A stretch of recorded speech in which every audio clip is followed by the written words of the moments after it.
Bonjour à tous et à toutes, moi je suis Sébastien, je représente le bureau d'études d'énergie, on est mort depuis avril et je vais vous présenter le parcours de rénovation d'un ménage chez nous en tant que bureau d'études thermiques, donc EMAR privé. Et ce qui est assez intéressant, c'est que vous avez tous réagi à la présentation de Sébastien sur le financement. Parce qu'en fait, in fine, même si on a tous à cœur à ce que la rénovation énergétique se fasse dans les meilleures conditions possibles, le nerf de la guerre reste le financement d'un projet. MaPrimeRénov' découle des accords de Paris, la loi Climat et Résilience, qui fixe les objectifs de décarbonation à P pour le logement individuel, enfin P voire en 2050. On enfonce une porte ouverte, on n'y sera pas, mais à fixer des objectifs ambitieux, on ira déjà quelque part. MaPrimeRénov' ne demande pas d'aller au B. MaPrimeRénov' elle demande minimum de gestes d'isolation avec minimum de gestes avec un gaz de classe au DPE. Un ménage qui souhaite faire une rénovation d'ampleur a besoin d'un accompagnateur rénov. Et pour nous, la première mission de l'accompagnateur rénov, comme je le rappelle, MaPrimeRénov' finance le gain de classe en plus des classes fiscales, c'est bien de savoir d'où on part, vers où on va et comment on y va. C'est donc pour ça que chez Energy, en fait, on définit le besoin, Sébastien l'a très bien dit, on l'a tous dit, il est hyper important que le MAR, aussi bien le CFR en RE, mais le MAR également, questionne le ménage autant que possible sur le projet. La définition du besoin, c'est hyper important. Il n'empêche que, et comme vous l'avez dit en tant qu'archi, il y en a des qui ne veulent pas devoir un CFR parce qu'ils n'ont pas le temps ou ils se font. Donc on leur donne également pas mal d'informations. À partir du moment où on a défini le besoin et qu'on a brossé l'histoire en disant oui, vous êtes possiblement éligible parce que votre projet s'y prête à de la rénovation d'ampleur, et ben c'est à ce moment-là qu'on le fait en deux phases. On fait d'abord la phase d'étude, donc avec la visite de logement.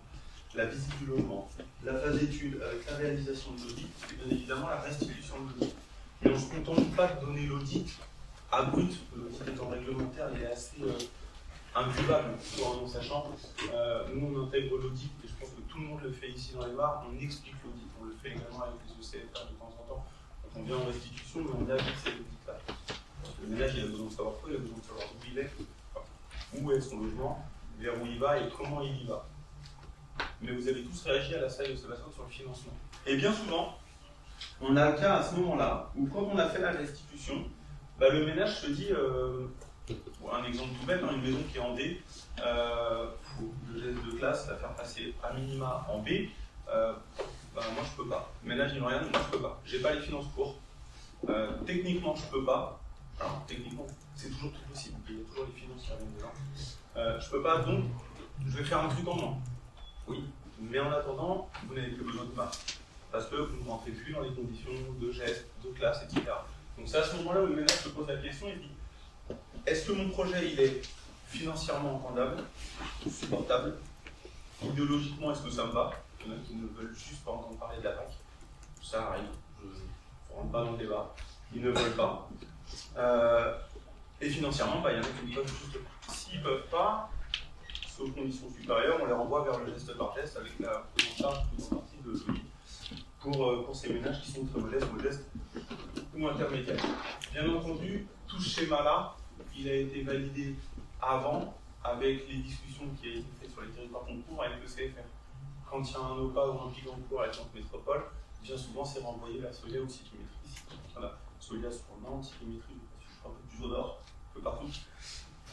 Mais dans l'idée c'est ça. Il y a des ménages aussi qui ne veulent pas ou qui n'ont pas le temps d'attendre que les délais peuvent apporter Solia ou Cyclométrie. Du coup ils seraient vraiment vers nous à privé pour cela. Petite précision, je peux quand même enfoncer une porte ouverte, mais on est bien d'accord qu'on ne mélange. Enfin, il n'y a pas d'amalgame entre très modeste et modeste fiscalement, très modeste, socialement parlant. Tu as utilisé un terme tout à l'heure, tu disais que les gens sont câblés. Il y a des gens qui sont fiscalement très modestes par des jeux fiscaux, qui pour autant sont très bien câblés. Et ces ménages-là ont tout à fait notre légitimité pour les accompagner. À ce moment-là, on fait la signature MAR avec eux, la signature du contrat d'accompagnement sur toutes les missions qui sont demandées dans l'agrément. Je rappelle l'agrément sur les 4 piliers qui sont l'accompagnement administratif, technique, financier et social. C'est donc à ce moment-là qu'on fait le montage du dossier avec le client. Le problème se corse. Avant, c'est un problème quasiment éducatif. On doit leur expliquer tout un tas de choses qu'ils n'ont pas l'habitude de comprendre. Là, par contre, ils ne sont pas accompagnés d'un maître d'œuvre ou d'une mission ou d'un archi pour aller chercher les devis. et surtout la réalisation des travaux, parce que sur un papier, un audit peut absolument tout faire. Sur le papier, opérationnellement, c'est beaucoup plus compliqué. Je sais que tout ça, vous le savez. Donc c'est à ce moment-là où le ménage prend réellement conscience de la complexité administrative et bien souvent nous remercie d'être assez copiques pour cette étape-là. On monte donc le dossier avec le client, on dépose le dossier pour l'instruction et il y a l'octroi de prime. Et donc là, ils nous disent, bah oui, mais moi j'ai vendu mon appartement, j'ai acheté une maison, il faut la rénover, quand est-ce que je peux commencer les travaux? Il y a toujours l'horloge qui presse chez eux. Dans ce cadre-là, nous on les précise bien, et je rappelle, c'est aussi écrit dans le mail de l'ANA, parce que du moment où c'est déposé, que les travaux peuvent débuter dès le dépôt, si et seulement si, l'ANA précise bien quand même attention, si une prime n'est pas un droit, je crois que c'est Emmanuel qui avait cité ça à un moment dans une réunion, et c'est vrai. Si les travaux sont conditionnés à l'obtention d'une prime, attendez l'octroi de prime. Si les travaux ne sont pas conditionnés à l'obtention d'une prime, attendez en face, commencez. C'est quand même très rare. Le délai étant variable selon le revenu fiscal de référence, ça aussi, tout le monde doit pouvoir le savoir. Le début des travaux se fait à partir du moment où le courrier d'octroi de prime a été effectué. Souvent, on apporte une bonne nouvelle, ils l'ont aussi dans leur boîte mail, mais tant mieux. Et là, se pose dans leur tête un grand branle-bas de combat. Ok, je suis finançable à hauteur de temps, comment je fais, qui je contacte, etc. Un de nos rôles principaux, tu l'as également dit tout à l'heure, en fait, on a énormément de fiches, de méthodes qui partent à destination du ménage pour leur demander de faire attention au phasage. Le phasage des travaux étant hyper important, tout se déclenche à ce moment-là. S'ils sont accompagnés par un maître d'œuvre en parallèle, très bien. C'est d'ailleurs le meilleur des triptyques. Le ménage, l'oumar et le maître d'œuvre, c'est le meilleur des triptyques pour les rénovations.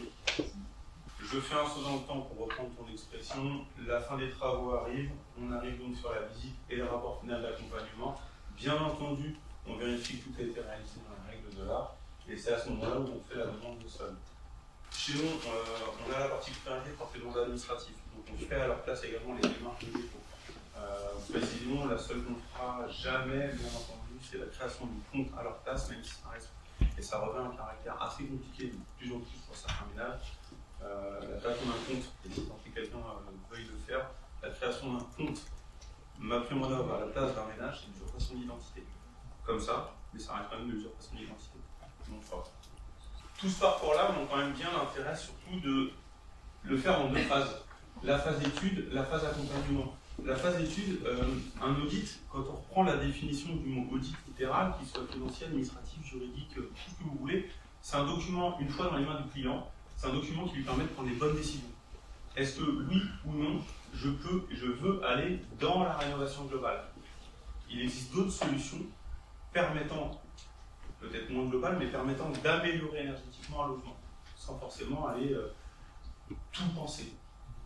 Donc c'est pour ça que nous on a vraiment pris le parti de le faire en deux phases, avec ce schéma que vous voyez.